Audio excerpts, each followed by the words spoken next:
अस्सलाम वालेकुम रहमतुल्लाहि व बरकातुहू। PSL 9 के हवाले से अपडेट सामने आ रही है जो कि मैं आपको देने जा रहा हूँ। PSL 9 के अंदर कितनी टीम्स आपको देखने को मिलने जा रही है और उन टीम्स को कौन कौन लीड कर सकता है, मैं आपको बताने जा रहा हूँ। ये आप लोगों के लिए काफ़ी ज़्यादा अहमियत की हामिल खबर है।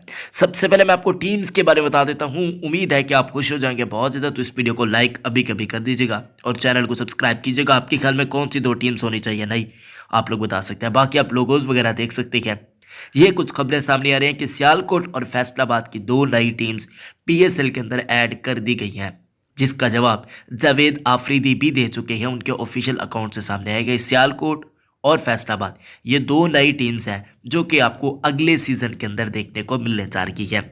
यानी कि PSL का दायरा कार अब 6 टीमों पर मुश्तमिल नहीं होगा, बल्कि टीम्स 8 हो जाएंगी। बाकी PSL अगले साल शुरू होने जा रहा है। आपको जो 8 टीम्स देखने को मिलने जा रही है, बाकी 6 टीम्स की जो करते हैं तकरीबन वहीं आपको कप्तान देखने को मिल जाएंगे।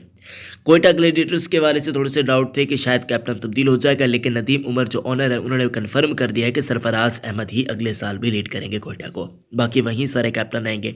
मेन मुद्दा उठता है कि भाई अगले सीजन के अंदर जो दो नई टीम्स हैं उनके कैप्टन कौन होंगे।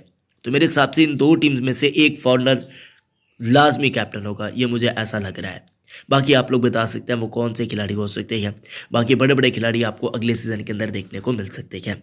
वीडियो को लाइक कीजिएगा, चैनल को सब्सक्राइब कीजिएगा। अपना बहुत ज़्यादा ख्याल रखें। अल्लाह हाफिज़।